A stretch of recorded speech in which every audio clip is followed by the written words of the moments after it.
Today, I speak with Mona Sabet about common mistakes in growing startups from launch all the way to exit. And if you're a founder, if you work for a founder as part of a startup, you're going to love this episode. Mona is an engineer turned lawyer turned technology executive, and she's written a book called Sail to Scale, which is advice for founders based on common mistakes that hold companies back. Thanks for listening.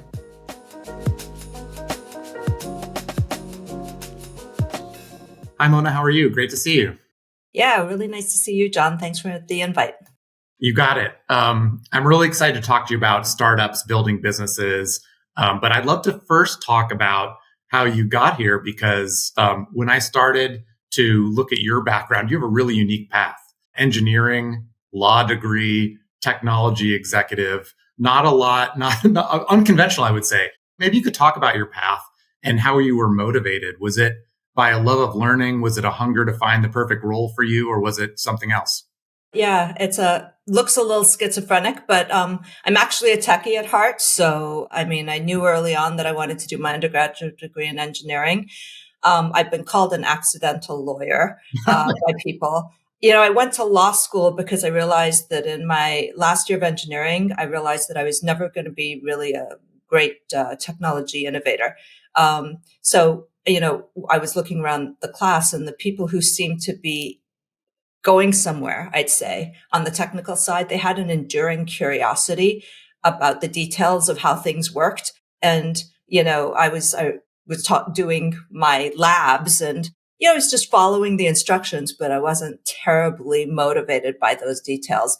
And when we were graduating, half of my class went off to do an MBA and the other went off to do a postgraduate degree in engineering or work or something like that. And I guess I'm a little bit of a contrarian, so I didn't want to do either one of those things that everybody else was doing. So I went to law school hoping that I could get into business sideways, which actually eventually happened. But I've always said this to people who ask me this question.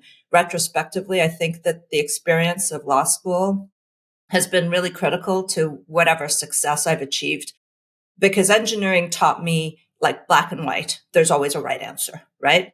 And law was really hard for me at the beginning coming out of engineering because it teaches you shades of gray. Like my first semester in law school, I was like, okay, well, here's the answer. And then I got a C. I'm like, well, but why? And the thing is, people in society, we are all shades of gray. I like to say that we're analog building a digital world around us. So business is about people. And I think I learned how to be a better business person, I guess, because I learned how to operate in the gray. Wow, that's a really fascinating answer. And so you went to law school specifically to get into business. Tell me your thinking more about that. Were you thinking originally about being like a general counsel, or using that as a way to think through partnerships and biz dev and some of the other parts of business that deal with contracts? I wasn't smart enough in law school to think that far ahead, but I knew that there was business law. I knew that there was corporate law. And everything I did in my first 10 years of my career, which shows you how old I am, in the legal field, was technology transactions. So I sought out work in that space. I did end up becoming a general counsel. And it was probably in that role where I first got the opportunity to do other things outside of being a lawyer. And so we were in a startup. It was a Series A startup. It was, the kind of thing that I talk about a lot right now, which is you can't just have someone do one thing, because you've got to play all over the place. There's so much to do. And I was just really good at being able to pick up some business development work, and to pick up some marketing work, and to pick up some other things in the company that needed to get done. That was probably when I realized that for me, that was a little bit more satisfying than just staying and doing technology transactions and corporate transactions. I did a few IPOs. They sound really sexy, and they are when you're on the business side. They're very repetitive when you're on the legal side. I can imagine that's true. That echoes some of my experience when I've worked at really small startups. I remember my first one, all of a sudden, I owned customer service, answering the phones, which tells you how old I am, answering the phones, and other stuff I had no intention of doing when I took the job. and ended up learning everything about a business in that way. You spend a lot of your time today advising startup founders and smaller companies. I want to talk more about that. But what's your attraction to helping folks that are at that unique part of building a business? I find that, and this is sort of a result of all of my years of experience, that I have made the same mistakes over and over again in the many companies that I've been at. And when I've worked with other companies or founders or startups, I see them making the same mistakes. And so really a lot of my passion has been around, now that, I'm more experienced in my career, I'd like to say positively, being able to take those mistakes that I've seen made over and over again, and then try and help founders you have to sort of make your own mistakes, but you can make them a little bit and then get through them well, or you can make them and then they really sort of, destroy the future of your company. And I've just got a lot of passion about being able to identify those most common mistakes and help founders get to the next level and get through them. You've literally written a book about this, Yes, part of my passion. We'll put the book in it's called Sale to Scale. We'll put that in the show notes so people can go and check it out. And I want to sort of talk about how you've organized the book and the different types of mistakes that founders make. But one of the things that you that you sort of say is you advise startup founders once they've found product market fit. And I think that's a really important thing to talk about. So maybe to set the stage for the rest of our conversation, do you have a definition or test that tells you that a business has truly achieved that? And then why do you focus on that inflection point? I do. And again, that's because I spend a lot of time talking to founders about this. And I really tell them that they've got to look for three things to show that they've nailed product market fit. So the first thing is that your product is in market. So it has to be in market first. And it's satisfying what I like to call a critical customer need, as opposed to a customer curiosity. So what does that mean? The common trope is to say that your product is a painkiller and or rather than a vitamin. I've worked with startups who thought that they've hit product market fit because they found some customers who were in love with those products. I love the crossing the chasm, Jeffrey Moore, construct. And what I tell founders is when you found your first set of customers, they are most likely the innovators in that trajectory. They're like teenagers. They're like my teenagers, right? They love experiencing new things. They are risk takers. They like toys. But getting a few innovators as customers doesn't prove that you've got product market fit. It's not enough to grow a scaled company. It's certainly enough to grow a business if you don't want to take venture, capital financing. I always remind founders there are options in how you want to build a business. But a lot of the tech startups I work with, the first thing they're thinking about is getting a VC investment and then growing and then scaling. And, you're not going to get that off of the innovators. So that brings us to the second requirement that I always tell them, and that's that you have to identify a need that is satisfying a widespread set of customers. And I often refer to, I don't know if you use Superhuman or if you've heard of the Superhuman email tool, but CEO Rahul Vora, he's the CEO of Superhuman, and he defines widespread in a way that I like to repeat. He says that when 40% of your users tell you that they'd be very disappointed if they had to stop using a product, then you've probably hit that widespread need. And very disappointed is a pretty high bar, right?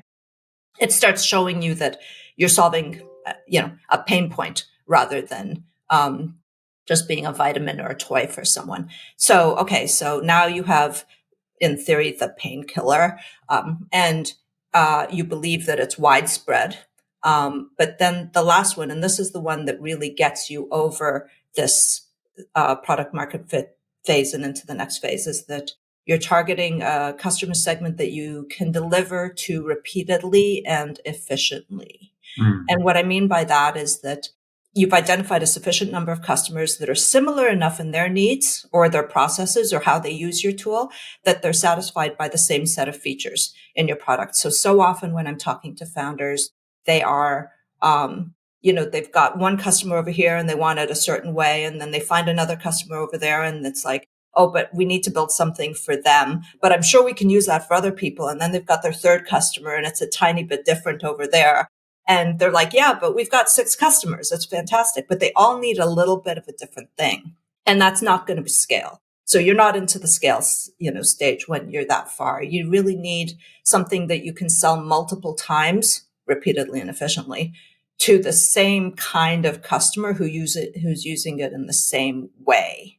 And I think that those are basically the 3 things that I look for to see if a startup has gotten beyond that. And that's not a low bar. Those are significant things, at least as I'm digesting them. What do you say to get back to the painkiller versus vitamin? What do you say to someone? I see this a lot in tech, that I'm creating a category. It's a new category of things. How would you react to that? I mean, I think it's hard to go from 0 to category. So you still have to have a path to get there. You could certainly be the kind of founder that has multiple exits, that can go and get a large amount of investment to be able to create a category and not take, and this product market fit thing. I mean, we write things as if they apply to 100% of all companies all the time. And that is absolutely not true. There are always companies that get there through a different path.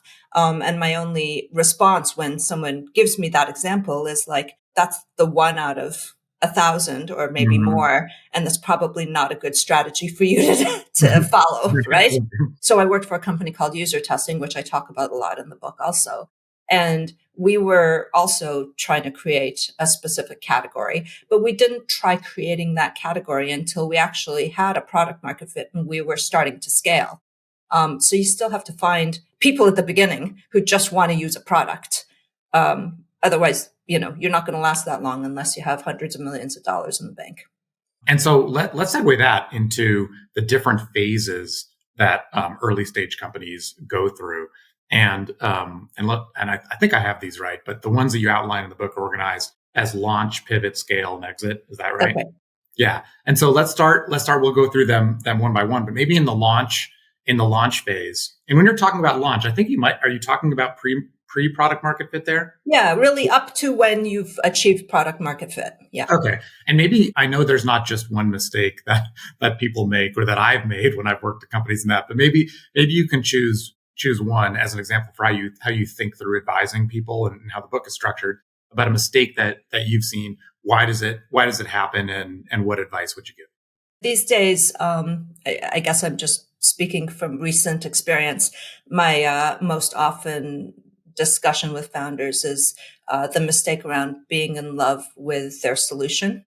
And that is a mistake we talk about in the launch wave of our book.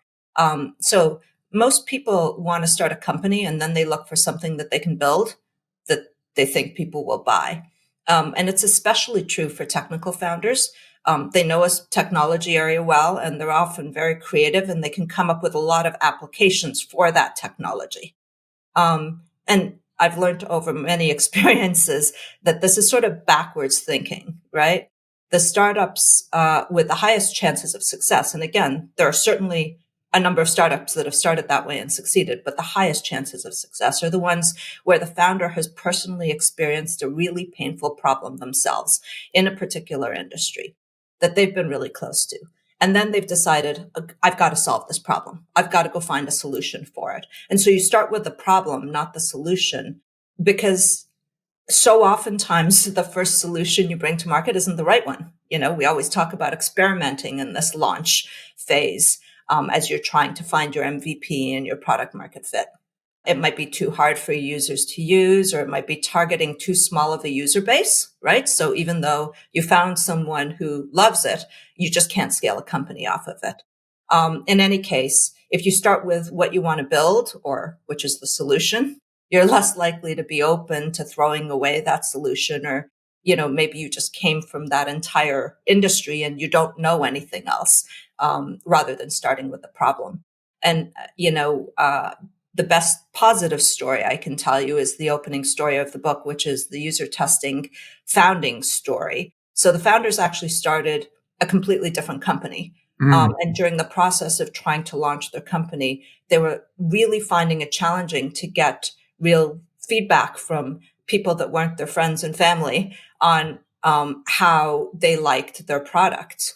And it felt like such a pain for them that they realized that, well, they started building a solution so that they could get feedback for their other company, and then realized that this was a bigger and better problem for them to solve. So they were willing to let go of that solution that they were originally building and really pivot into this new company. 14 years later, user testing became one of the less than 1% of startups that managed to go public.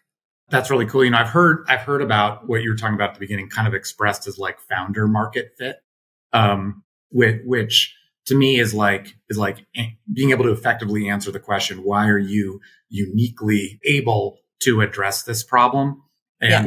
And like, why do you know more about this problem space than anyone else? And you have the passion, the entrepreneurial skills, the whatever. The next phase is the pivot phase. When I was sort of prepping how I'm going to ask you about this, my question was, do founders have a problem letting go of their baby? But I'm maybe asking about this in the wrong phase. How do you define pivot, and what's one of the big problems you see there? It's always hard for founders to let go of their baby. But I think in the pivot wave, it's the founder more than almost anybody else, or the founders that are willing to pivot, because it usually happens when they're struggling, when the company's struggling to get to the next level. They haven't been able to achieve product market fit, or perhaps they have and they're in the scale wave, but they haven't been able to scale effectively. And they're starting to, not be able to keep the boat, like we say, afloat, because they're spending too much money and they can't achieve scale. So whatever the phase is, it's the founders or the leadership that's struggling. And so therefore I found that they're actually more willing to pivot than the other employees. Now, the challenge is that the founder has to invest as much energy in keeping their employees committed during the change as they are in actually making the change. And so often, almost categorically, founders are focused on the implementation of the pivot and not the bringing the entire team along with the pivot. And so we call that false commitment. When I'm talking to a founder, I like to say, you're thinking about things from a founder's perspective. I need you to think about things from your employee's perspective. So, you've been, and most of them have been employees at other companies in the past. Some of them have not. And when we have been employees in companies, we absolutely know what happens when you have this one strategy and everybody's so invested in achieving that strategy, and you've been working 24 hours a day and everything is about this. And then next year, leadership comes and declares a completely different strategy, right?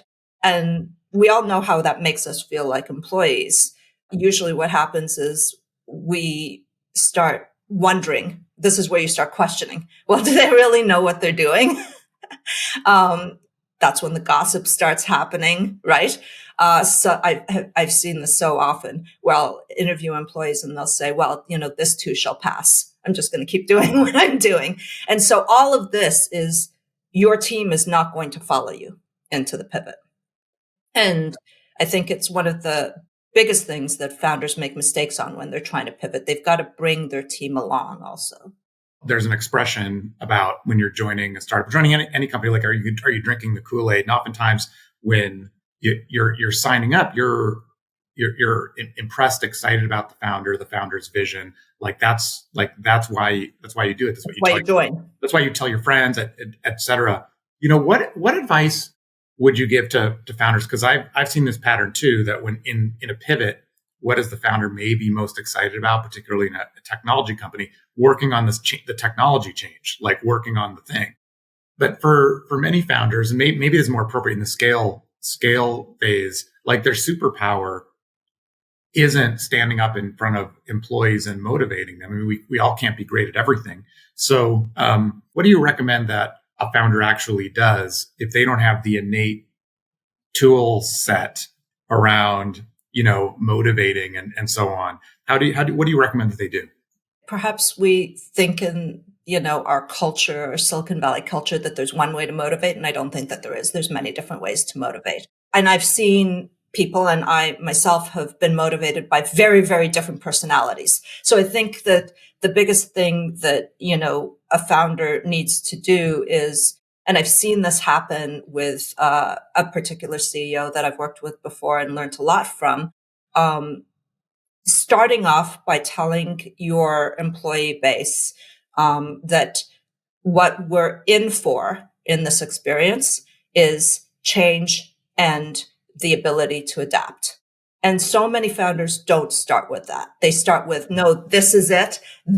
We've got the solution. This is why we're going to crush it. And it's very, very definitive. And you get yourself in trouble when you're being definitive, because the world of startups is all about change, right?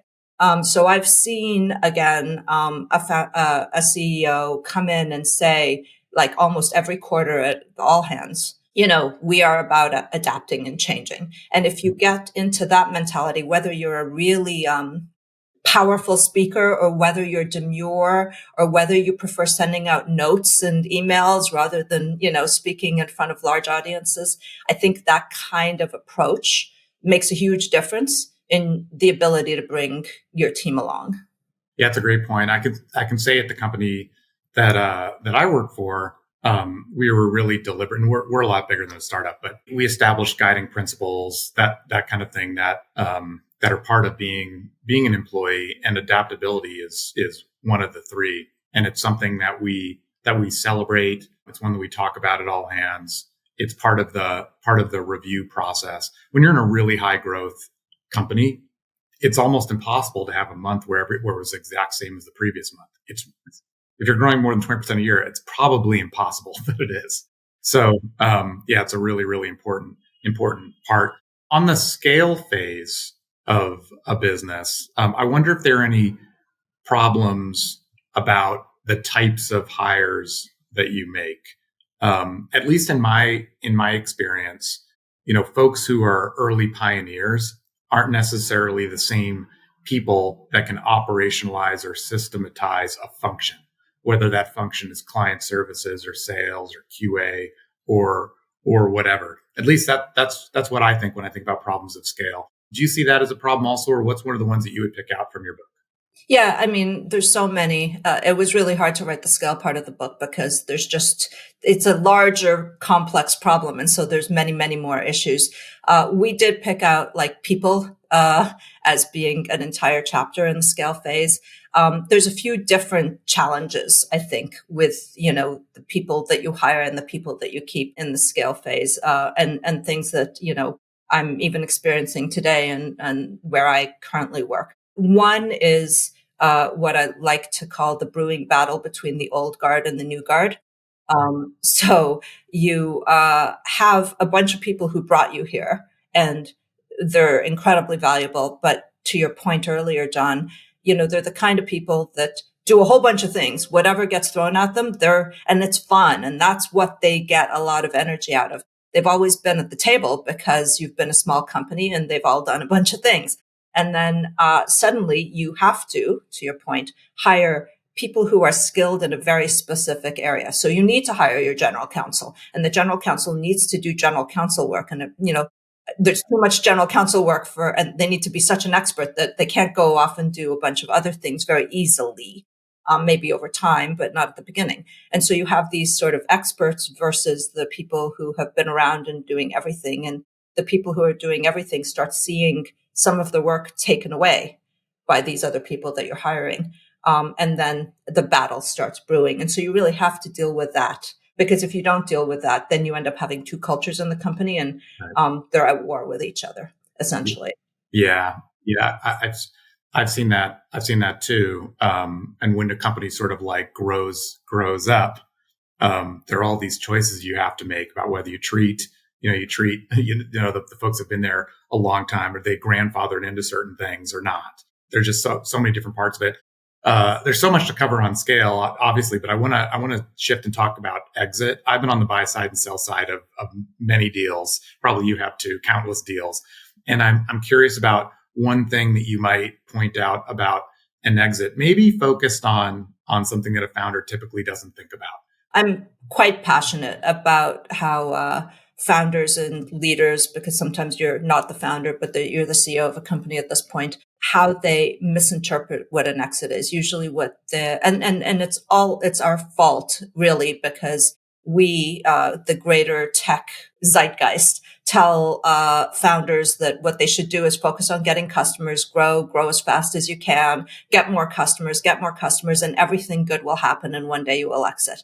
And if that means that one day you will go IPO, then yes, that's definitely the path forward, as long as you're capable of being a standalone company forever. And that's very rare. So for everybody else, they're probably looking to get acquired. And it's absolutely the wrong advice to just say, get more customers, and one day good things will happen and you will get acquired. Because from an acquirer's perspective, and I did run corporate development at public companies and private companies for a long, long time, from an acquirer's perspective, very rarely are they just looking to bolt on a company with a business that has nothing to do with their current strategy. They're always looking to bolt on or acquire companies that fit within some target of their strategic plan. And so you have to know what that is. I call it inside out thinking. That's the mistake, in that I've seen so many founders do this. They're like, in their room, they've got like all of their documents open. They're like, and they're searching the web and they're like, we would be perfect for this company. This is what we could do for them. They're basically building the strategy for their acquirer without ever having talked to them, which is ridiculous, right? Because you don't know what's going on inside the larger acquisitive company. And so what I advise founders is two things. First of all, start turning it around. You need outside in thinking. You need to start by talking to people right away, as many potential acquirers as possible, as early as possible. And they don't want to do that because they're afraid that the acquirer is going to steal all their... I was about to complete the sentence for you. Exactly. Yeah. Right. Everybody, that's their first reaction. And, there's a couple of acquirers who might do that. But by and large, I've never been at a company where they have so many free resources that they're like, oh, that's a good idea. Let's take these people who aren't doing anything and let's build that instead. Right. Most of the time, it's really good. You're starting to develop that relationship.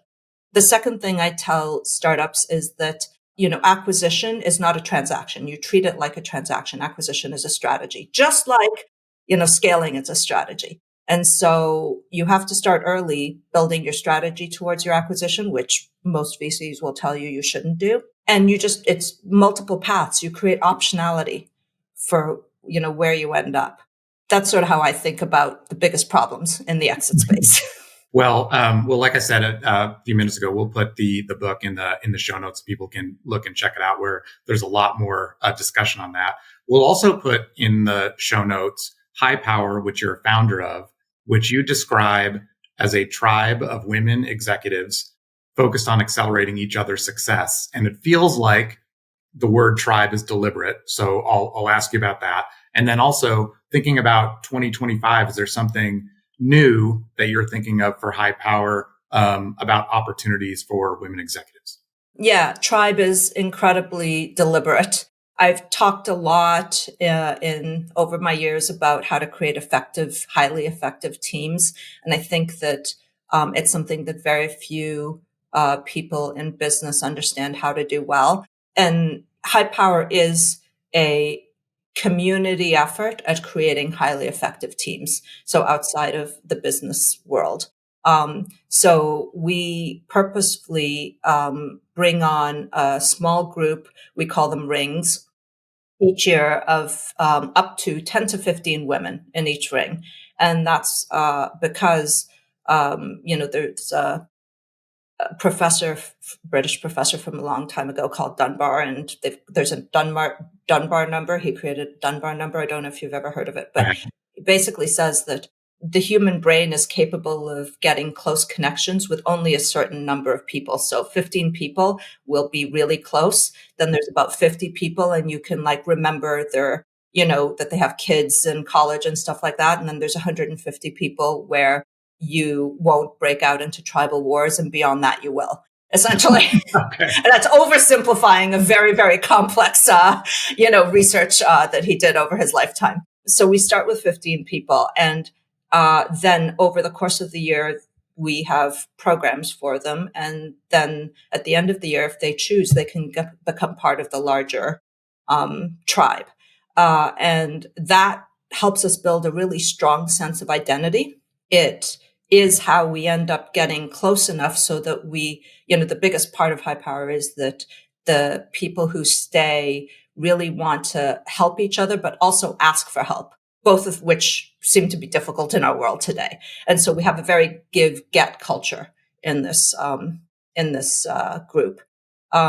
For 2025, I'm excited because we're actually opening it up, and we're going to have some public events as well as within our community, which is, I said, because we only bring in groups of 15 every year.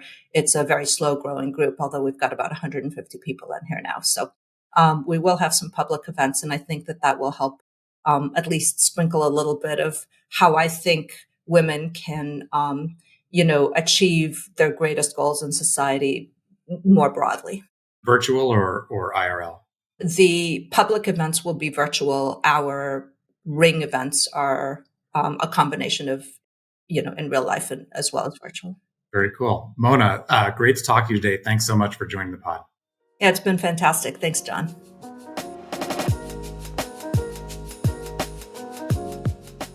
Did you know that more than 20 million professionals and business owners visit business.com and Business News Daily? Why? It's the best place for resources, advice, and information about how to grow your business. And if your goal is to reach our audience, you should become one of our lead partners, sponsor a section of the site, or sponsor even this podcast. Reach us at business.com/connect. That's business.com/connect.